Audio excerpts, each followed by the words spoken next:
இயேசுவே கல்வாரியில் என்னை வைத்து கொள்ளும்.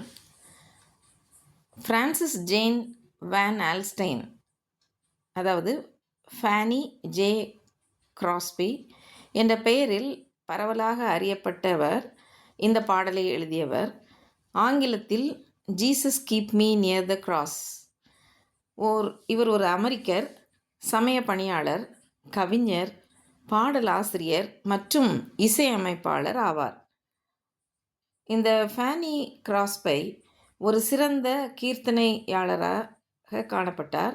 8000க்கும் மேற்பட்ட கீர்த்தனைகளையும் நற்செய்தி பாடல்களையும் எழுதியுள்ளார்.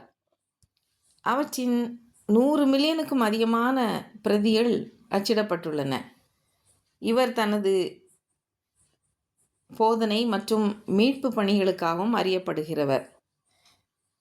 ஏராளமான பாடல்கள் மூலம் லட்சக்கணக்கான மக்கள் மனதை தொட்டவர்.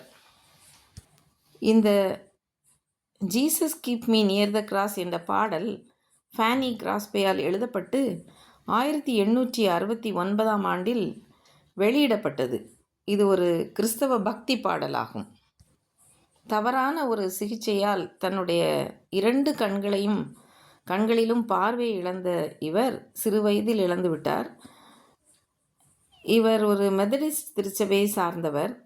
ஆனால் சிறு வயதில் பேப்டிஸ்ட் மற்றும் பிரெஸ்பிட்டேரியன் சபைகளிலும் இவர் பங்கு பெற்றவர். இவருடைய எல்லா பாடல்களுமே மெத்தடிஸ்ட் சபையில் இன்றளவும் பாடப்பட்டு வருகிறது.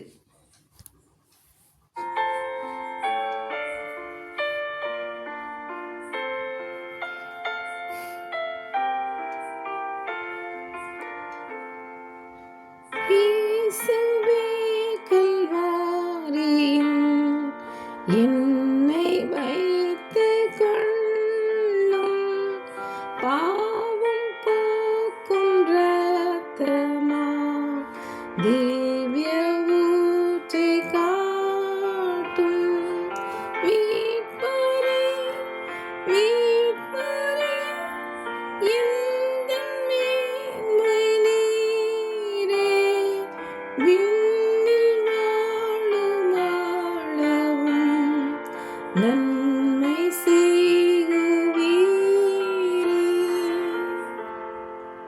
பாவியேன் கல்வாரியில் ரட்சிப்பை பெற்றேனே, ஞான ஜோதி தோன்றவும் கண்டு பூரித்தேனே.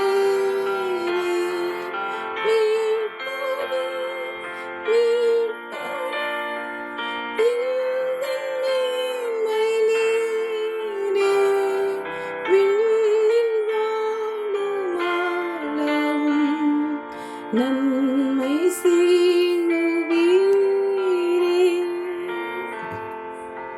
ரட்சகா கல்வாரியின் காட்சி கண்டோனாக,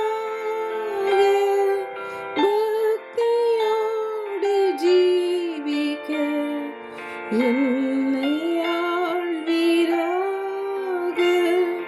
மீட்பரே மீட்பரே, எந்தன் மேன்மை நீரே, விண்ணில் வாழும் ஆளவும் நன்மை செய்குவீரே.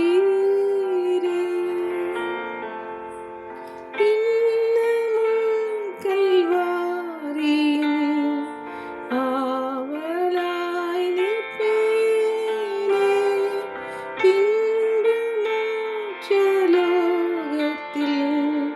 என்றும் வாழுவேனே. மீட்பரே மீட்பரே, எந்தன் மேன்மை நீரே, விண்ணில் வாழும் ஆளவும்